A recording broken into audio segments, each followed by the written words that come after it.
Welcome to Math TV with Professor V. This is video lecture for section 10.7, Precalculus, Plane Curves, and Parametric Equations. So our definition here, let x equal f of t and y equal g of t, where f and g are two functions whose common domain is some interval I. The collection of points defined by x comma y, which is equal to f of t comma g of t, is called a plane curve. And the equations x equals f of t and y equals g of t, where t is in that interval I, are called parametric equations of the curve. The variable t is called a parameter. Typically, we use t for the parameter, but other times you might see other variables such as theta or s and so on. Now, the idea is that the domain consists of some interval I, and t takes on any value in that interval I. When plotting a plane curve that consists or comes from two parametric equations, you're just graphing, as it states, a curve in a plane. So it's just going to be in two space, in the xy plane. You don't actually see or plot the parameter t, but you can label it on the curve. And since t, our parameter, we always take it to be increasing, there is a direction of motion or an indicated direction that this curve is traced out in. So if you'll notice here, we have an example where we have a plane curve, and can you see that the direction of motion is indicated by these little arrows along the curve? So t starts from A up until B, so you could say that the interval I consists of, in this particular case, the interval from A to B. T takes on any value from there, and then a collection of points is generated that we see here that our curve traces out, okay? So parametric equations, typically you'll substitute in different values for the parameter to see what sort of curve gets traced out, and you do want to indicate the direction of motion. All right, so let's practice a little bit. First example here, graph the curve whose parametric equations are given and show its orientation. So that's when you show the direction of motion with the little arrows, okay? And then find the rectangular equation of the curve. So what that means is eliminate the parameter t. When they want the rectangular equation, they just want you to write using x and y, okay? No t's, no parameters. So let's see here, we have x equals 2t minus 4 and y equals 4t squared. And then my interval I is all real numbers, because you see here t can be any number between negative infinity and positive infinity. So that's the entire set of real numbers. So let's just start off and make a table here. Let's just list out a few values of t, and then if we feel like we need to add more, we can go ahead and do so. So what I'm going to do is just label t and then figure out the corresponding values of x and y. So x is 2t minus 4 and y is 4t squared, all right? And since t can be any real number, it's up to you to pick what you want to plug in. I would say let's do some negatives, 0, and some positive integers, and then if we need more, we can add to it. So I'm just going to do negative 3, negative 2, negative 1, 0, 1, 2, 3, all right? So let's see here, x is 2t minus 4. So 2 times negative 3, that's negative 6, minus 4 would give me negative 10. If I plug in negative 2 for t, 2 times negative 2, that's negative 4, minus 4 is negative 8. And then now I can see these values of x just keep increasing by 2, right? Which makes sense, because look, there's a 2 right there. So this will be negative 6, negative 4, negative 2, 0, 2. Beautiful. And then the y values, y is equal to 4t squared. So negative 3 squared, that would be 9. 4 times 9, that's 36. 4 times negative 2 squared, that's 4 times 4, so 16. 4 times negative 1 squared is 4. Then 0, and then they repeat, right? The positive values will give us the same thing. Okay, so here's my collection of ordered pairs. I'm going to write them out here just for emphasis. We have the point negative 10, comma 36. That's the x coordinate, that's the y coordinate. We don't plot t, got it? Then we have negative 8, 16, negative 6, 4, negative 4, 0, negative 2, 4, 0, 16, and 2, 36. All right, so these are the points that we need to plot. So let's scale our axes accordingly. So here's my y-axis. I'll darken it so we can really see it. Here's the x-axis. Okay. And I notice I have to go in the x direction to negative 10. So I can just scale here, I think by ones. 1, 2, 3, 4. We'll say this is negative 5, 6, 7, 8, 9, 10. Beautiful, it fits. 1, 2, 3, 4, 5. Great. Okay, and then in the y direction, notice we have to go all the way up to 36. So let me scale each tick mark by 5. So we'll say this is 10, 20, 30, 40. That way everything fits, okay? Very good. So let's start plotting the points. We have negative 10, 36. So negative 10, 36 would be around there.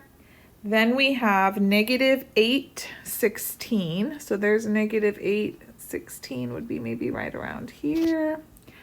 Negative 6, 4. Negative 4, 0. And then negative 2, 4. 0, 16. And then 2, 36. Okay. So notice here we can already tell it's tracing out a parabola. Since t, can go to negative infinity or positive infinity, I'm going to put arrows on the endpoint of my graph. So just because we only picked values for t between negative 3 and 3, it doesn't mean that the plane curve only exists for that little portion, okay? So make sure you put arrows to show the graph keeps going. But I am going to indicate the direction of motion. Your parameter is always increasing, okay? T, theta, whatever it is, will always increase. So as t increases, which way do we trace out the curve? It went down first, this way, and then up, right? Good. So that's all taken care of. Now we want to find the rectangular equation of the curve. So we want to eliminate the parameter. What you want to do is solve for t in one of the equations, either x or y, and then substitute that into the other equation so that you only have one equation for your curve with x's and y's, no t's. Which one looks easier to work with, to solve for t with? I'm definitely going to solve for t using x equals 2t minus 4 because I don't want to deal with having to take the square root over here, okay? Good plan.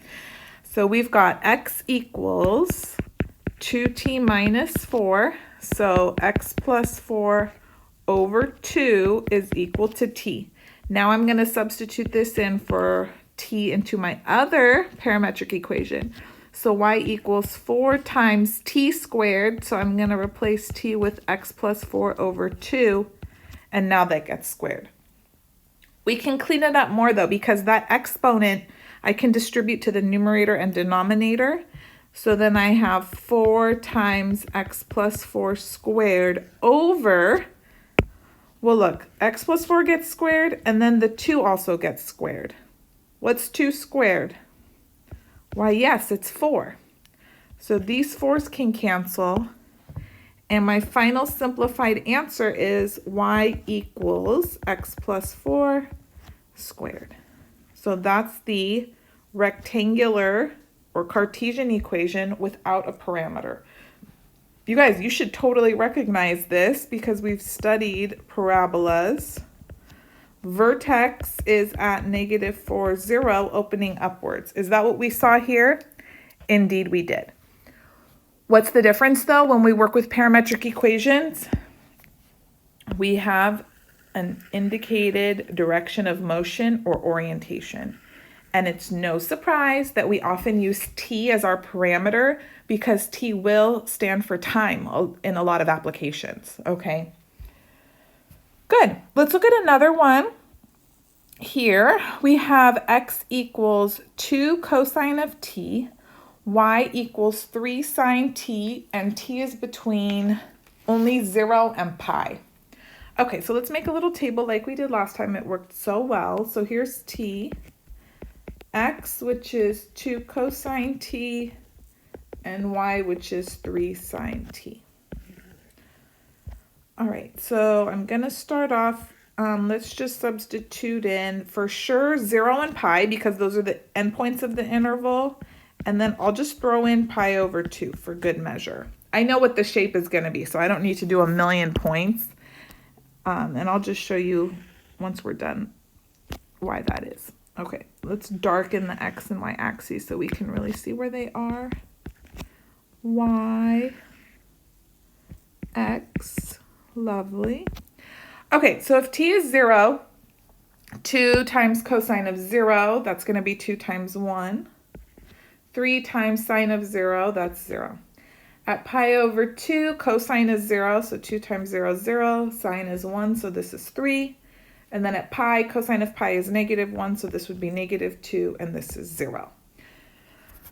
Okay, let's scale appropriately because we don't have to go so far in either direction. So we have the points 2, 0, 0, 3, and then -2, 0.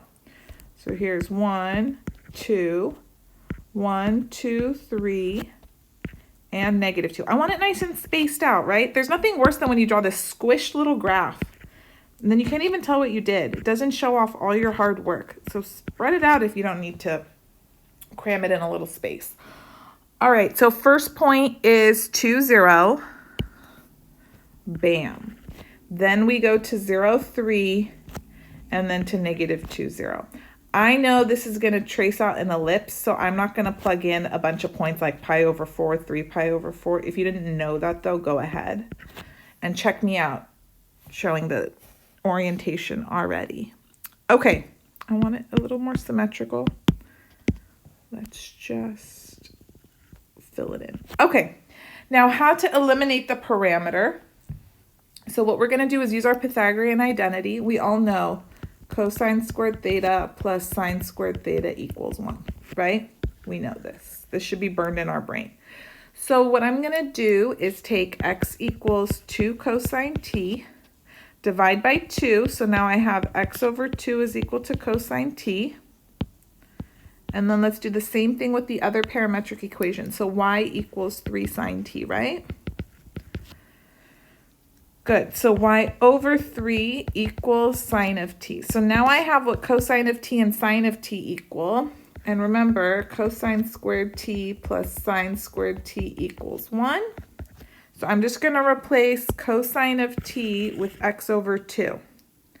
That means x over 2 squared plus, now what should I replace sine of t with? Yes, y over 3. That's it. Y over 3 squared equals 1. And we know that's an equation of an ellipse centered at the origin. Major axis has length 6.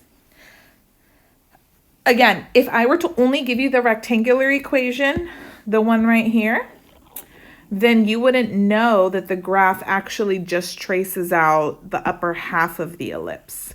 So that's what the parameter, restricting the parameter from 0 to pi does for us. We can just trace out part of a curve, not the entire curve. And also the curve is traced out in a specific orientation, in this case, counterclockwise. All right? Very good. Now, let's go the other way. So say you're given a rectangular equation and you need to come up with parametric equations, okay? So find two different pairs of parametric equations for each rectangular equation. This one here, we have y equals negative 2x squared plus 1. So what they want you to do is figure out what should x and y be equal to in terms of t, so that you trace out this curve or this equation right here. Okay, the most obvious way to do it, if you have y defined as a function of x, is just to let x equal t, and then y would be negative 2, replace x with t, and you're done. That's just the most basic way to do it, and there's nothing wrong with doing it this way, okay? I do want to specify what values t can take on your parameter. You really need to always specify the domain of the parameter when working with parametric equations, because that's crucial. So in this particular case, t can be any real number. So t can be between negative infinity and infinity, right? Okay, however, the problem asked us to find two different pairs of parametric equations. So answers are going to vary. Another thing you could do is just let t equal x squared, right? And then y would equal negative 2t plus 1. However, in that case, you have to be careful, because if t is equal to x squared, then that means t will never be negative. It can just be 0 up until positive infinity. So when you're specifying the domain here, you would say t is greater than or equal to 0, less than infinity. Either one works. It really just depends on what the context is. So later on, you're going to need to come up with parametric equations in different circumstances in later math classes, and you can kind of play around with it depending on what the purpose is, okay? Very good. Now let's look at a little bit more of a tricky example that builds off of this ellipse that we looked at earlier, all right? It says, find parametric equations for an object that moves along the ellipse x squared over 4 plus y squared over 9 equals 1. Beginning at 0, 3 is counterclockwise and requires 1 second for a complete revolution. All right, so you're not wrong to say, wait a minute, isn't this the same ellipse that we just graphed in example B? You're right, I did that for a reason. So we're going to graph the same ellipse. However, did you notice the difference? They want us to start at 0, 3. So that means when t is equal to 0, the first point that we need to plot is 0, 3. Is that what we had over here? When t was equal to 0, we plotted 2, 0. So we're not going to be able to use this same set of parametric equations. We're going to have to change things up just a smidge, okay? And then it added something else. It says we want 1 second to be required for a complete revolution, or for the entire curve to get traced out. So t is going to be in seconds. Let's just first trace out a curve counterclockwise, starting at 0, 3 in terms of a different parameter, and then I'll deal with this whole 1 second business, okay? It's just too much to handle right now. So let's draw out first what we're trying to make happen, okay? Sometimes you just got to break a problem down and say, I'm not going to solve all of it all at once. It's just too much. We're going to do it in little phases. Okay. So we want to start here, okay, at 0, 3. So I'm going to say my parameter is theta for now, and then we have x and y. Okay. So here's what's going to happen. When theta is 0, I want x to be 0 and y to be 3. How can I make that happen? Well, what if we just switched x and y from the previous set of parametric equations? That might work, right? We want things to go counterclockwise. So let's try this. This is trial and error right now. X equals 2 sine theta instead, and y equals 3 cosine theta, right? That way when theta is 0, x will be 0, y will be 1, or 1 times 3, so 3. Okay, will that fix things? Let's see. The next point would be pi over 2. So what would x be? Sine of pi over 2 is 1, so that would be 2. And then cosine of pi over 2 is 0, so y would be 0. So that would give me the point 2 comma 0, which is over here. So from here, we would go to 2, 0. Is that what we want? No, it's not. That's no good, you guys, because notice the directions say we want to trace out the curve counterclockwise. So we want to go this way instead. Oh no, what to do? What to do? It's an easy, easy fix. Leave the parametric equations the way they are. We're just going to add a negative, right, to switch the direction. So we move in the negative x direction instead. Would that fix it? Why, yes. Now this is negative 2, 0. Perfect, perfect, perfect. Let's get rid of that. Keep going. Make sure it's going to work. So now let's plug in pi. Okay. So sine of pi is 0. So negative 2 times sine of pi is still 0. And then cosine of pi is negative 1. So this is going to be negative 3.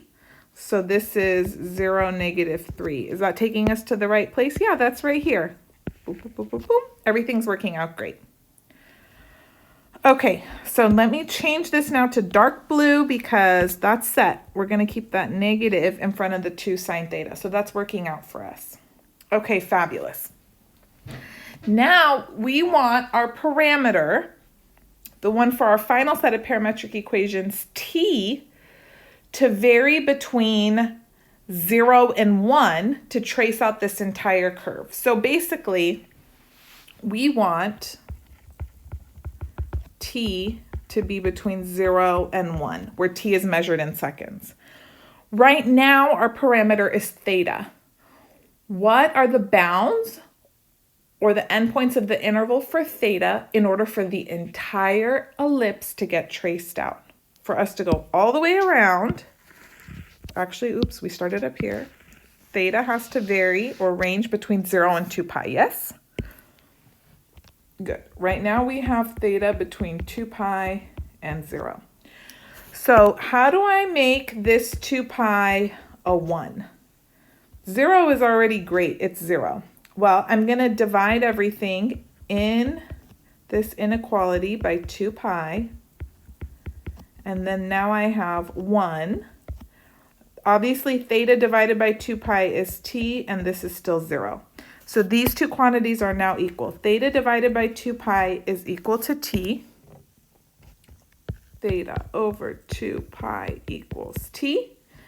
And so now if I want to switch, that means theta equals 2 pi t.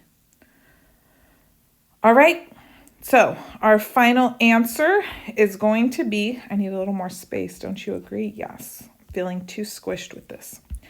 So our final answer is going to be x equals negative 2 sine, instead of theta, we have 2 pi t, and y equals 3 cosine 2 pi t, where t is between 0 and 1 seconds. Okay. Very good. That can be a little tricky. That's why I did it in phases, where we just first parameterize the curve in the correct orientation starting at 0, 3, and then I worried about the whole 1 second business and switched to parameter t at the end. Okay? Very good. Last application has to do with projectile motion. If you've taken some physics, you're probably familiar with this. We're going to touch on just some basics of your kinematic equations too. So projectile motion. When an object is propelled upward at an inclination theta to the horizontal with initial speed, this is read v naught, that's your initial speed, the resulting motion is called projectile motion. In calculus, it is shown that the parametric equations of the path of such a projectile fired at an inclination theta to the horizontal with initial speed v naught from a height h above the horizontal are given as follows. So here are your parametric equations. X equals v naught cosine theta times t, and then y equals negative 1/2 gt squared plus v naught sine theta t plus h. And in this case, g is acceleration due to gravity on the Earth. If we're using our standard units, then that's going to be 9.8 meters per second squared. Some physics and chem teachers might have you use more decimal places, but just for the purposes of this lesson, we'll just use 9.8 meters per second squared for G. Okay? Good. So here's an application. Suppose that Carla hits a golf ball off a cliff 300 meters high with an initial speed of 40 meters per second at an angle of 45 degrees to the horizontal on the moon. Oh, Carla's so fancy. What's she doing playing golf on the moon? Gravity on the moon is 1/6 of that of the Earth. All right. Find parametric equations that model the position of the ball as a function of time. So let's first go through the problem, label what all these quantities are that they gave us. So she's hitting a golf ball off a cliff 300 meters high. That's h. That's the initial height. And then it says with an initial speed of 40 meters per second. So that's v naught right there.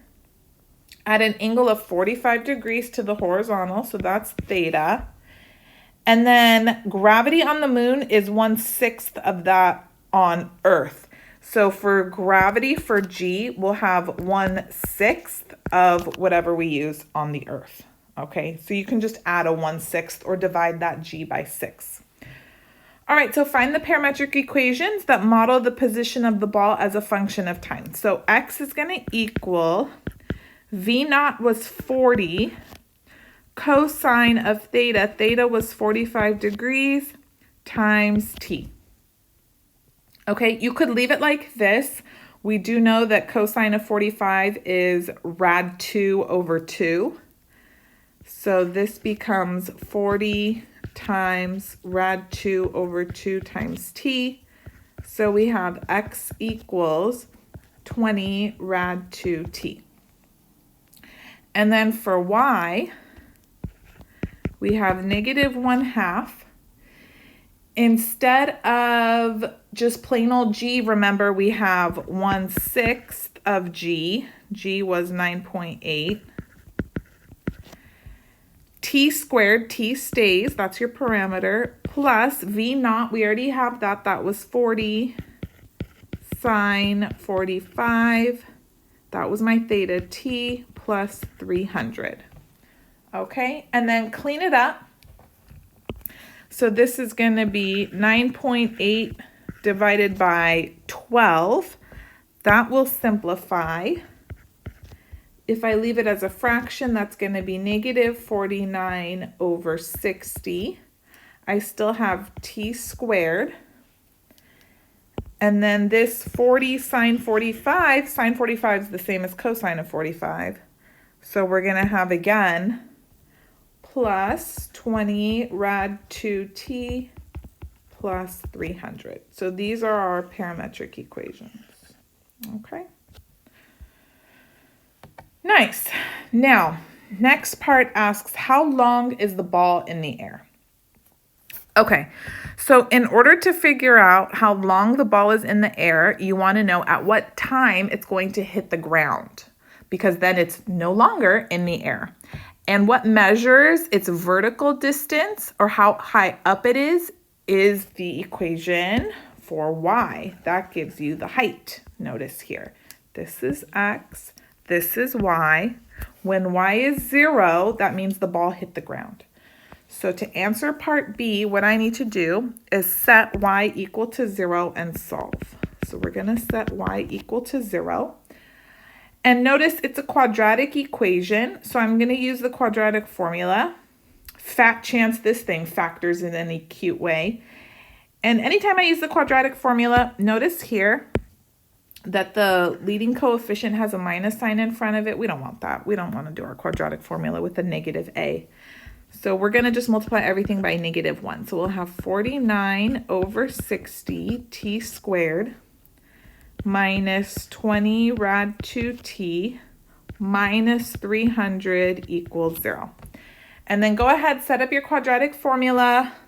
So t is going to equal opposite of b, so 20 rad 2 plus or minus square root b squared. 20 rad 2 squared is going to be 400 times 2, so that's 800 minus 4. A is 49 over 60.